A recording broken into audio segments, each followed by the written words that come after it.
വീടിനകത്ത് കൂടിയിരിക്കുന്ന ശൈത്താനെ ഇറക്കിവിടാൻ 5 പൈസയുടെ പണിയൊന്നുമില്ല. വീടിന്റെ അകത്ത് കൂടിയിരിക്കുന്ന ഇബിലീസിനെ ഇറക്കിവിടാൻ ഒരുപാട് കഷ്ടപ്പാടൊന്നുമില്ല. 1 രൂപ പോലും ചെലവാക്കണ്ട. കൂടോത്രവും മന്ത്രവാദവും മുട്ടകുഴിക്കലും ഒന്നും വേണ്ട.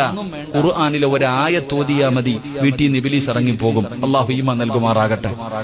വീട്ടിൽ കൂടിയിരിക്കുന്ന ഇബിലീസിനെ ഇറക്കിവിടണമെങ്കിൽ ഖുർആനിലെ ഒരായത്ത് ഓതിയാ മതി. അള്ളാഹു നമുക്ക് പഠിക്കാൻ ഭാഗ്യം നൽകുമാറാകട്ടെ.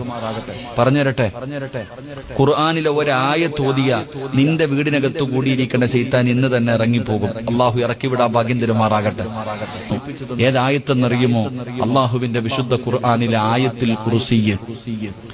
അള്ളാന്റെ പരിശുദ്ധമായ ഖുർആനിലെ ആയത്തുൽ കുർസിയ്യ്.